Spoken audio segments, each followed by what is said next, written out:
Hello YouTube. I just thought I'd put something up for today.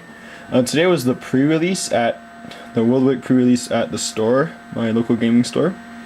And I just wanted to talk about the deck I made because I'm really happy with this deck. I won the whole fucking tournament. I went 7-0, including playoffs.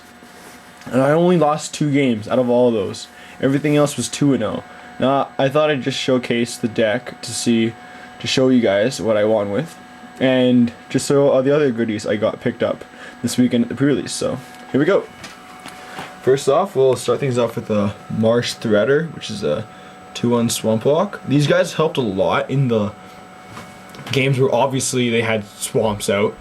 And he's just a good creature overall. I managed to get lucky enough with 2 of them. One of them's foil in the back there.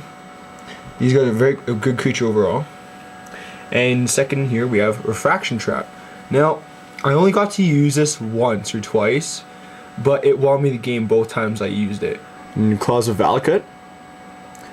This card I saw a few times during the tournament, and it helped a lot when I got it on the field. And if it stuck, it really was hard to get rid of for my opponents, because average I would have maybe 2 or 3 mountains by the time I drop this thing, so the creature I could put it on gets really big. And very useful card overall. I liked it a lot. Blades of Spore, well obviously he's Intimidate 3/2. And he's just a big solid creature, and he helped me, he was pretty good during the tournament.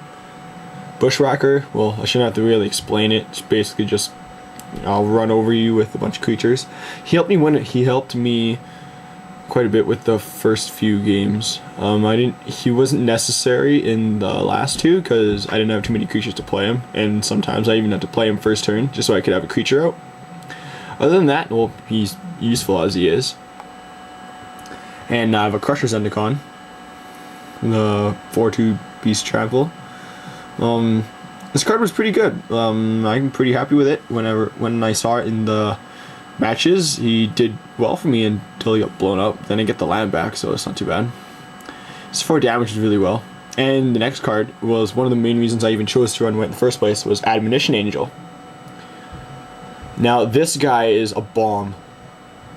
Whenever he hit the board, I won within a turn or so, because I would just drop lands and remove stuff, or he's just a 6/6 flyer. And late game, when everything is set in stone, there's not much that people can do to deal with it, except for one time where the guy stole this and exiled one of my permanents. But that's all right.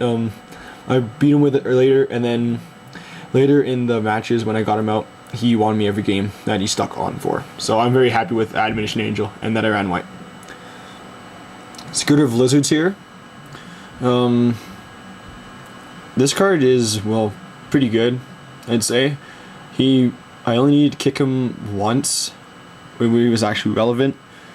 He's a good first turn, I guess, and then he could Skyfisher him back, which I did maybe once in the whole tournament. But still, he's not a bad card to have. And another reason I chose to run white was Day of Judgment. I opened this in one of my Zendikar packs as I was looking through my sealed pool, and I was just like, I gotta run white. There's no question about it. And when this guy stuck, when this guy resolved, it was basically I won within a few turns. Because, well, he's just a monster. This card's just ridiculous. I have 3 of these now, which is fantastic. I'm very happy about it. And the Grotag Thrasher, the 3/3 when it attacks, the creature can't block. It actually helped me win one game. So I was quite happy with it. But it really only needed to use it a few times, and I only seen it a couple times during the tournament, but it helped when it hit the field, so I was pretty happy about it. And Ruinous Minotaur. I only got one of them, so no worries. Basically, yeah, he's a fatty, which even if I have to pitch a land, it's still 5 damage through. And he did his job whenever I had to play him, so I was quite happy. And he's a useful card too. And this card here, Shepherd of the Lost. This card is fucking ridiculous in this format.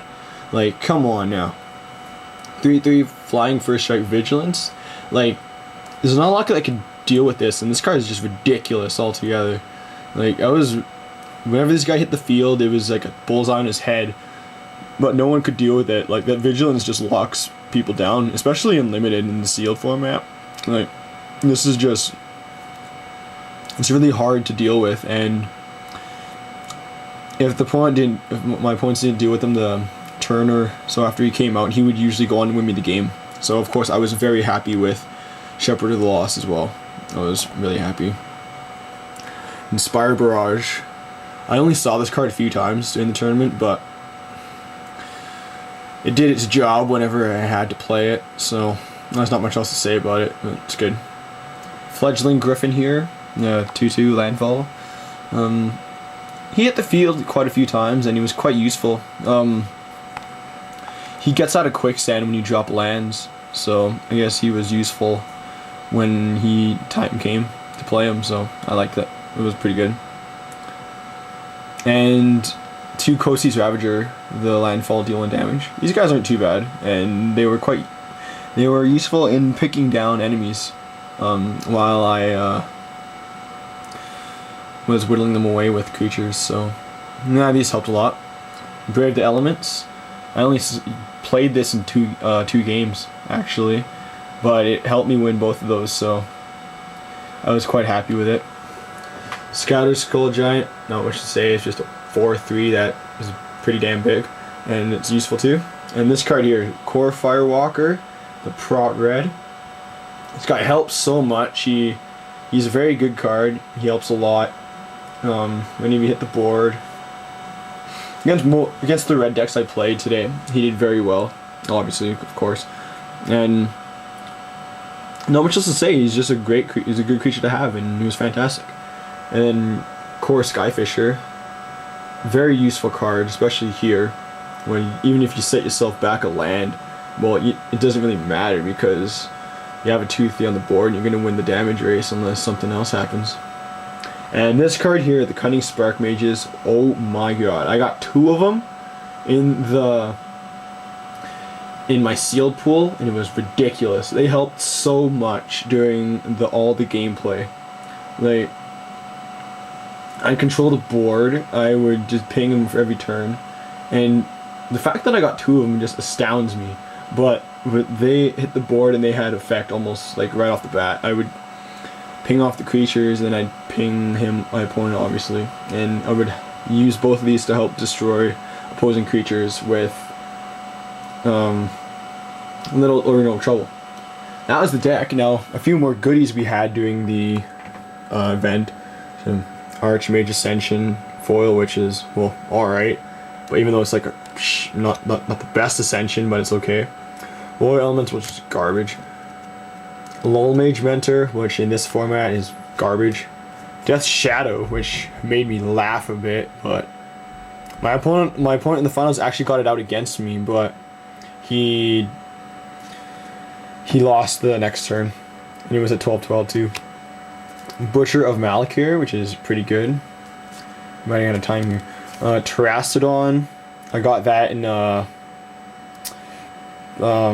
free play we did before the tournament. Foil, Mold Shambler, Archive Trap, Comet Storm, pre-release card, obviously, and a Blade of the Blood Chief. I got a few more cards for my prize packs, so I'll put the cards I got in the description. Alright, you guys, hope you like my video, and you'll just have yourselves a great night. I hope you guys all had a successful pre-release weekend.